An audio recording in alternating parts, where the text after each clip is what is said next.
السلام عليكم ورحمة الله وبركاته. ازيكم يا حبايبي؟ عاملين ايه؟ النهارده فيديو جديد. بس طبعا يا ريت ما تنسوش تدعمونا بلايك واشتراك في القناة عشان يوصل لكم مني كل جديد. طبعا النهارده آه فيديو هنتكلم فيه عن مكافحة حفار الساق. طبعا حفار الساق ديت بيصيب اي شجرة من اشجار الفاكهة. انا النهارده اللي عندي ده عود كاكا، يعني عود كاكا بدأ ان هو الاوراق لسه بتتفتح. طبعا فوجدنا فيه اصابة حفار الساق. طبعا مظهر الاصابة بيكون ليه علامات على الساق، بيكون فيه ثقب في الساق، وزي ما احنا شايفين قدامنا الثقب موجود، وبيكون فيه بتخرج الفضلات بتاعة الحفار ديت بتخرج بره، بتكون على الساق كده من بره. طب بتكون دي علامات الإصابة، أو اللي احنا من هنا من العلامات اللي قدامنا ديت بنعرف إن في حفار ساق موجود داخل الساق من جوه. طبعا هو بيبقى عامل الثقب بره، بس هو بيكون عايش جوه الساق نفسه، وبيتغذى عليه من جوه، وطبعا بيعمل له تجويف، فطبعا بيأثر على الشجرة. أنا كنت عاملة مكافحة قبل كده لحفار ساق التفاح والحمد لله.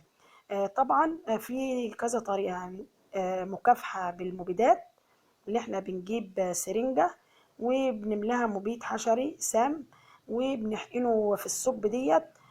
فبالتالي الحفار بيكون جوه، فالسم بيدخل فبيموت. اما انا النهارده هنعمل طريقة المكافحة اليدوية آه، من غير اي مبيد خالص، وبتكون نتيجتها حلوة وبتقضي على الحفار تماما. انا بجيب سلك، سلك معدني، زي ما احنا شايفينه قدامنا اهوت. طبعا يا رب يكون واضح، بس اهوت السلك قدامنا اهو. طبعا عشان السلك رفيع معايا فانا عاملاه مجوز، يعني انا جوزاه عشان خاطر اتحكم فيه، اعرف اتحكم فيه لما نعمل له عملية ان انا ادخله جوه زي ما احنا شايفين السلك. بندخله جوه الثقب ديت، وبنتن بنحرك لأعلى والأسفل. طبعا انا لما دخلت السلك جربت ان انا ادخله اوجهه يعني للاتجاه الاعلى من الساق، فما لقيتش فما لقيتش الاصابه متجهه للاعلى. لقيت طبعا لما عملت لتحت لقيت انه موجود الاصابه في الاتجاه الاسفل. زي ما احنا شايفين اهوت، لما بنزل السلك بيخرج معايا حاجات على السلك ديت.